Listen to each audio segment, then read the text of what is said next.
Un match placé sous le signe de la confirmation au Roazhon Park où Rennes et Bordeaux veulent enchaîner après leur victoire lors de la dernière journée respectivement à Angers contre Monaco. Rennes désireux d'enchaîner pour se rapprocher des places européennes et les Girondins pour s'éloigner de la zone rouge. Un match sous les yeux de Johan Gourcuff avec d'un côté son ancienne équipe et sa future équipe pour laquelle il va bientôt porter les couleurs une fois sa blessure terminée. Les Rennais qui dominent le début de rencontre et qui concrétise cette domination par l'ouverture du score à la demi-heure de jeu par Ousmane Dembélé pour sa première titularisation. Le jeune joueur de 18 ans ouvre la marque, idéalement servi par Paul-Georges Ntep qui faisait son retour de blessure. Bordeaux va répliquer dans la foulée avec cette belle sortie de Costil juste devant Clément Chantôme.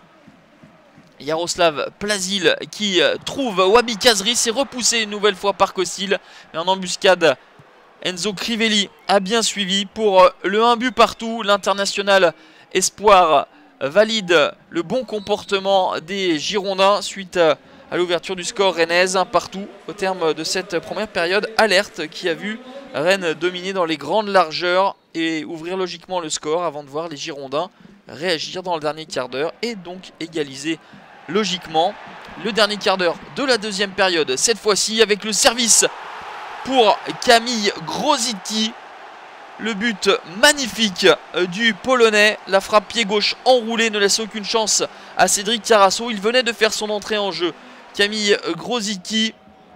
Mais une nouvelle fois, Bordeaux va avoir de la ressource, égalisée par l'intermédiaire de Diego Contento pour le 2 buts partout. 3 minutes après le but de Grosicki, Bordeaux revient au score une nouvelle fois. Premier but en Ligue 1 pour le défenseur allemand.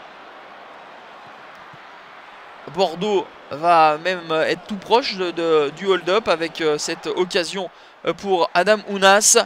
Mais la balle de match sera réellement pour les Bretons avec cette main de Clément Chantôme.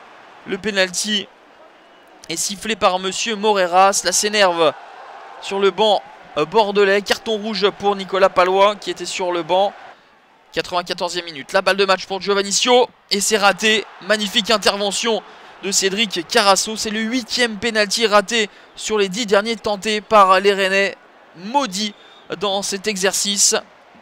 La dernière opportunité du match avec Fallou Diagne dans une position un petit peu acrobatique. Une talonnade qui frôle le poteau de Cédric Carasso. Scénario haletant au Roazhon Park. Pas de vainqueur, 2 partout. Un bon point pour les Girondins qui sont revenus au score à 2 reprises. Mais un résultat un peu plus amer pour les Bretons.